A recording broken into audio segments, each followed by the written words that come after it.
Le titre de ce livre, Les paraboles de notre Seigneur Jésus-Christ. Nous sommes présentement à la 74e partie de ce livre. Je répète, nous sommes à la partie 74 de ce livre. Il est écrit par le bien-aimé frère Christian Brandt. Chapitre 5, petit 6, sous 3. Chapitre 5, petit 6, sous 3. De quoi parle la perle? Sans aucun doute, la perle est en premier lieu le symbole de la beauté. L'expression de belle perle le fait bien ressortir. Dans le sermon sur la montagne, le Seigneur met la perle en relation avec ce qui est saint et qui a de la valeur, en parenthèse, Matthieu chapitre 7, verset 6. Nous apprenons ainsi ici une vérité d'une portée incommensurable. Avec l'assemblée, le Seigneur Jésus a trouvé l'objet qu'il cherchait. La beauté morale de ce qui est en accord parfait avec les pensées de Dieu. Ce n'est pas seulement qu'il a découvert ce trésor dans le champ, en parenthèse, le champ était venu pour cela, mais il a vu aussi l'assemblée comme correspondant au conseil de Dieu et il l'a désiré avant qu'elle existe. Il a déjà vu auparavant, depuis l'éternité passée, dans sa beauté morale et sans tache, et il a désiré depuis toujours la posséder. Pour atteindre ce but, il était prêt, dans le temps, à tout laisser ce qu'il avait. C'est ce qui nous est dit dans l'Épître aux Éphésiens. Comme aussi Christ a aimé l'assemblée et s'est livré lui-même pour elle, en parenthèse, Éphésiens chapitre 5, verset 25. Elle nous touche toujours à nouveau cette pensée que le Seigneur n'est pas mort pour nous seulement parce que nous en avions besoin et parce que sinon nous étions éternellement perdus. Cela est vrai et reste absolument vrai et un sujet éternel de louange. Mais ici, nous avons un autre motif plus profond de la mort de notre Seigneur. Il aimait l'assemblée. Il a vu en elle quelque chose de beau et précieux et il l'a désiré pour lui. Nous n'oserions même pas penser à cela si la parole de Dieu ne nous montrait qu'il en est ainsi. Quand le temps de la grâce viendra à sa fin, Christ, à sa venue, prendra dans la gloire auprès de lui tous ceux qui sont siens, en parenthèse, 1 Corinthiens chapitre 15, verset 23, 1 Thessaloniciens, verset 4, 1 Thessaloniciens chapitre 4, verset 15 à 17. Alors, il se présentera à l'assemblée à lui-même glorifié, n'ayant ni tache, ni ride, ni rien de semblable, mais sainte et irréprochable. En parenthèse, Éphésiens chapitre 5, verset 27. Mais réfléchissons.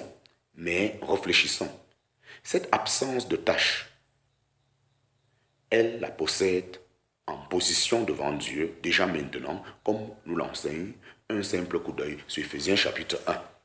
Dieu nous a élus en Christ dès avant la fondation du monde, afin que nous fussions saints et irréprochables devant lui en amour. En parenthèse, Éphésiens chapitre 1, verset 4. Selon ce qui devrait toujours être notre état pratique, Dieu nous voit toujours dans le bien-aimé et il nous voit en lui-même saint et irréprochable. En ce qui concerne le Seigneur Jésus et son assemblée, il la voit déjà dans sa perfection accomplie, et dans toute sa beauté. Il s'agit, comme nous le verrons, d'une beauté et d'une perfection accomplie, conférée. Il ne la voit rien moins que dans toute sa valeur, selon la position qu'elle a dans les conseils de Dieu. Bien que l'Écriture soit beaucoup plus sobre que nous en matière d'attributs, en parenthèse, ajouts ornementaux, ici il est quand même question d'une perle de très grand prix. Justement, de nos jours, dans les jours de la fin, il ne nous faut rien perdre de cette manière de voir. Il est vrai que l'assemblée, comme témoignage de Dieu sur la terre, a entièrement failli. Des séparations innombrables déchirèrent les saints. Nous sommes responsables de tout cela. Cependant, cela ne doit pas modifier notre vision à l'égard de l'assemblée, à l'égard de ce que l'assemblée représente pour le cœur du Seigneur quant à sa beauté, sa valeur précieuse et son unité. Ce n'est qu'alors que nous pouvons nous rendre compte du vrai degré de notre éloignement pratique. Et ce n'est que de cette manière que nous pouvons être gardés du découragement. À cet égard, un autre mot-clé est frappant, l'unité de l'Assemblée. Dans le trésor, nous avions devant nous l'aspect individuel de l'Assemblée. En fait, elle se compose de personnalités individuelles distinctes comme un trésor peut comprendre une foule de pièces de monnaie.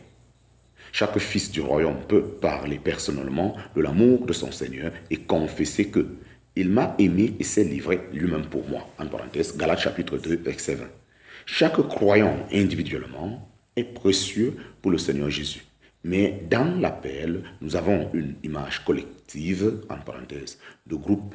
Ici et en Éphésiens chapitre 5, nous apprenons à connaître un autre côté, à savoir que l'Assemblée, dans son unité, a une beauté qui attire le cœur du Seigneur.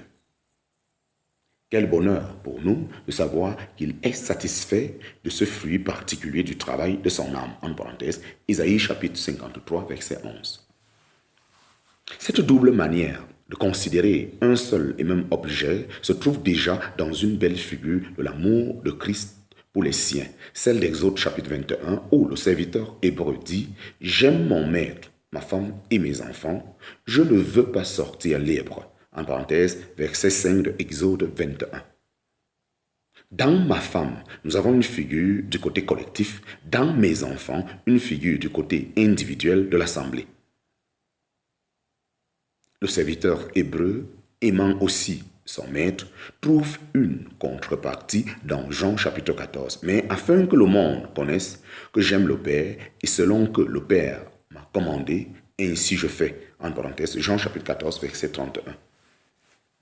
C'est le seul passage du Nouveau Testament où le Seigneur Jésus parle de son amour pour le Père. Dans la création, il y a effectivement de très belles perles, mais la beauté, la perle unique, celle qui a captivé le cœur du Seigneur, est de nature céleste. C'est comme nous l'avons déjà dit, une beauté conférée. Ce n'est pas seulement que le Seigneur Jésus trouve la perle, mais elle est aussi le fruit de son propre travail. Quand un corps étranger ou un parasite s'introduit dans une huître perlière posée au fond de la mer et qu'il la blesse, l'huître vivante a une réaction de protection par laquelle elle enveloppe petit à petit le corps étranger dans une couche mère de perles qui devient de plus en plus dure. Et c'est ainsi que naît la perle à l'intérieur de l'huître vivante. Toutefois, cette perle n'est accessible que si l'on casse l'huître qui la contient et qu'on la tue. Quelle image saisissante de ce que le Seigneur Jésus a fait pour l'assemblée. Ce qu'il a blessé est l'origine de son existence et de sa beauté, et ce n'est pas que son sang précieux qu'il pouvait faire sien, l'appel de très grand prix, parce qu'elle avait besoin de rédemption. Nous avons ainsi, ici devant nous, une double image, la mort du Seigneur. L'une se trouve dans le symbole de la perle elle-même, l'autre dans le fait que le marchand a vendu tout ce qu'il avait. Chapitre 5, petit 6, barre 4. Chapitre 5, petit 6, barre 4. Comparaison. Dans notre parabole, il n'est pas parlé que le Seigneur Jésus ait acheté le mets pour posséder la perle. C'est heureux qu'il ne l'a pas fait parce que les méchants sont comme la mer agitée qui ne peuvent pas se tenir tranquilles. En parenthèse, Isaïe chapitre 57, verset 20. Et cela, le Seigneur ne l'achète pas. L'acquisition souveraine du monde était l'objet de la parabole précédente. Mais ici, nous avons une autre pensée. Les siens sont le fruit de son propre travail. Ainsi, nous pouvons dire, le trésor dans le champ nous parle de l'élection opérée par Dieu, tandis que la perle de grand prix parle de la rédemption opérée par le Seigneur Jésus-Christ. Et les bons poissons, la parabole suivante, parle du rassemblement opéré par le Saint-Esprit. Le trésor était caché, la perle a été formée et les poissons sont tirés individuellement de la mer. Il n'est pas non plus parlé ici d'acheter l'huître avec sa coquille. Il semble que l'huître, comme les couvertures, le tapis du tabernacle, nous parle de l'abaissement du Seigneur Jésus au jour de sa chair sur la terre. Les hommes n'ont rien vu d'attirant qu'il aurait désiré chez les siens, mais maintenant, lui est glorifié. Un autre point